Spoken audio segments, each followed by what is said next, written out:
welcome back to my YouTube channel.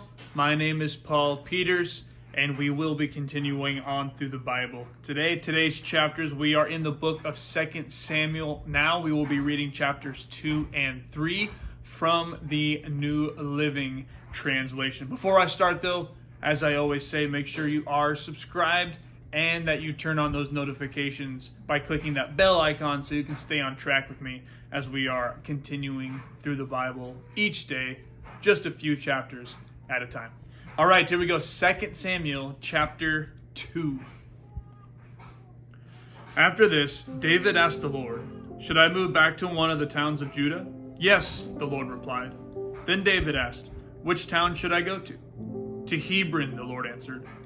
David's two wives were Ahinoam from Jezreel and Abigail, the widow of Nabal from Carmel. So David and his wives and his men and their families all moved to Judah, and they settled in the villages near Hebron. Then the men of Judah came to David and anointed him king over the people of Judah. When David heard that the men of Jabesh Gilead had buried Saul, he sent them this message: "May the Lord bless you for being so loyal to your master Saul and giving him a decent burial. May the Lord be loyal to you in return and reward you with his unfailing love. And I too will reward you for what you have done. Now that Saul is dead, I ask you to be my strong and loyal subjects like the people of Judah who have anointed me as their new king." But Abner, son of Ner, the commander of Saul's army, had already gone to Mahanaim with Saul's son Ishbosheth. There he proclaimed Ishbosheth king over Gilead, Jezreel, Ephraim, Benjamin, the land of the Asherites, and all the rest of Israel. Ishbosheth, Saul's son, was 40 years old when he became king, and he ruled from Mahanaim for 2 years. Meanwhile, the people of Judah remained loyal to David. David made Hebron his capital, and he ruled as king of Judah for 7.5 years. One day Abner led Ishbosheth's troops from Mahanaim to Gibeon. About the same time, Joab, son of Zeruiah, led David's troops out and met them at the pool of Gibeon. The two groups sat down there, facing each other from opposite sides of the pool. Then Abner suggested to Joab, "Let's have a few of our warriors fight hand to hand here in front of us." "All right," Joab agreed. So 12 men were chosen to fight from each side, 12 men of Benjamin representing Ishbosheth, son of Saul, and 12 representing David. Each one grabbed his opponent by the hair and thrust his sword into the other side so that all of them died. So this place of Gibeon has been known ever since as the Field of Swords. A fierce battle followed that day, and Abner and the men of Israel were defeated by the forces of David. Joab, Abishai, and Asahel, the 3 sons of Zeruiah, were among David's forces that day. Asahel could run like a gazelle, and he began chasing Abner. He pursued him relentlessly, not stopping for anything. When Abner looked back and saw him coming, he called out, "Is that you, Asahel?" "Yes, it is," he replied. "Go fight someone else," Abner warned. "Take on one of the younger men and strip him of his weapons." But Asahel kept right on chasing Abner. Again Abner shouted to him, "Get away from here. I don't want to kill you. How could I ever face your brother Joab again?" But Asahel refused to turn back. So Abner thrust the butt end of his spear through Asahel's stomach, and the spear came out through his back. He stumbled to the ground and died there. And everyone who came by that spot stopped and stood still when they saw Asahel lying there. When Joab and Abishai found out what had happened, they set out after Abner. The sun was just going down as they arrived at the hill of Ammah near Giah, along the road to the wilderness of Gibeon. Abner's troops from the tribe of Benjamin regrouped there at the top of the hill to take a stand. Abner shouted down to Joab, "Must we always be killing each other? Don't you realize that bitterness is the only result? When will you call off your men from chasing their Israelite brothers?" Then Joab said, "God only knows what would have happened if you hadn't spoken, for he would have chased you all night if necessary." So Joab blew the ram's horn, and his men stopped chasing the troops of Israel. All that night Abner and his men retreated through the Jordan Valley. They crossed the Jordan River, traveling all through the morning. and didn't stop until they arrived at Mahanaim. Meanwhile, Joab and his men also returned home. When Joab counted his casualties, he discovered that only 19 men were missing, in addition to Asahel. But 360 of Abner's men had been killed, all from the tribe of Benjamin. Joab and his men took Asahel's body to Bethlehem and buried him there in his father's tomb. Then they traveled all night and reached Hebron at daybreak. 2 Samuel chapter 3. That was the beginning of a long war between those who were loyal to Saul and those loyal to David. As time passed, David became stronger and stronger, while Saul's dynasty became weaker and weaker. These are the sons who were born to David in Hebron. The oldest was Abner, whose mother was Ahinoam of Jezreel. The second was Daniel, whose mother was Abigail, the widow of Nabal from Carmel. The third was Absalom, whose mother was Maacah, the daughter of Talmai, king of Geshur. The fourth was Adonijah, whose mother was Haggith. The fifth was Shephatiah, whose mother was Abital. The sixth was Ithream, whose mother was Eglah, David's wife.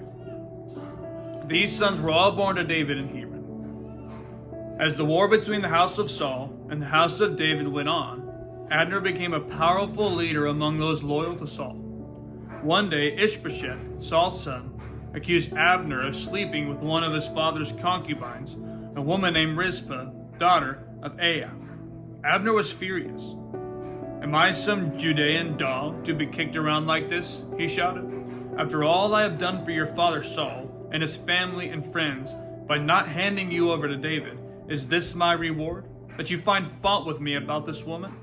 May God strike me and even kill me if I don't do everything I can to help David get what the Lord has promised him. I'm going to take Saul's kingdom and give it to David. I will establish the throne of David over Israel as well as Judah, all the way from Dan in the north to Beersheba in the south." Ishbosheth didn't dare say another word because he was afraid of what Abner might do. Then Abner sent messengers to David saying, "Doesn't the entire land belong to you? Make a solemn pact with me, and I will help turn over all of Israel to you." "All right," David replied, "but I will not negotiate with you unless you bring back my wife Michal, Saul's daughter, when you come." David then sent this message to Ishbosheth, Saul's son, "Give me back my wife Michal, for I bought her with the lives of 100 Philistines." So Ishbosheth took Michal away from her husband Palti, son of Laish. Palti followed along behind her as far as Bahurim, weeping as he went. Then Abner told him, "Go back home." So Palti returned. Meanwhile, Abner had consulted with the elders of Israel. For some time now, he told them, "You have wanted to make David your king. Now is the time. For the Lord has said, I have chosen David to save my people Israel from the hands of the Philistines and from all their enemies." Abner also spoke with the men of Benjamin. Then he went to Hebron to tell David that all the people of Israel and Benjamin had agreed to support him. When Abner and 20 of his men came to Hebron, David entertained them with a great feast. Then Abner said to David, "Let me go and call an assembly of all Israel to support my lord the king. They will make a covenant with you to make you their king, and you will rule over everything your heart desires." So David sent Abner safely on his way. But just after David had sent Abner away in safety, Joab and some of David's troops returned from a raid, bringing much plunder with them. When Joab arrived, he was told that Abner had just been there visiting the king and had been sent away in safety. Joab rushed to the king and demanded, "What have you done? What do you mean by letting Abner get away? You know perfectly well that he came to spy on you and find out everything you're doing." Joab then left David and sent messengers to catch up with Abner, asking him to return. They found him at the well of Sirah and brought him back, though David knew nothing about it. When Abner arrived back at Hebron, Joab took him aside at the gateway as if to speak with him privately. But then he stabbed Abner in the stomach and killed him in revenge for killing his brother Asahel. When David heard about it, he declared, "I vow by the Lord that I and my kingdom are forever innocent of this crime against Abner, son of Ner. Joab and his family are the guilty ones. May the family of Joab be cursed in every generation with a man who has open sores or leprosy, or who walks on crutches, or dies by the sword, or begs for food. So Joab and his brother Abishai killed Abner, because Abner had killed their brother Asahel at the battle of Gibeon. Then David said to Joab and all those who were with him, "Tear your clothes and put on burlap, mourn for Abner." And King David himself walked behind the procession to the grave. They buried Abner in Hebron, and the king and all the people wept at his graveside. Then the king sang this funeral song for Abner. "Should Abner have died as fools die? Your hands were not bound, your feet were not chained. No, you were murdered, and the victim of a wicked plot." All the people wept again for Abner. David had refused to eat anything on the day of the funeral, and now everyone begged him to eat. But David had made a vow, saying, "May God strike me, and even kill me if I eat anything before sundown." This pleased the people very much. In fact, everything the king did pleased them. So everyone in Judah and all Israel understood that David was not responsible for Abner's murder. Then King David said to his officials, "Don't you realize that a great commander has fallen today in Israel? And even though I am the anointed king, these two sons of Zeruiah, Joab and Abishai, are too strong for me to control. So may the Lord repay these evil men for their evil deeds." That concludes today's reading of the Scriptures. Thank you again for tuning in today. We will see you tomorrow. Love you, and God bless.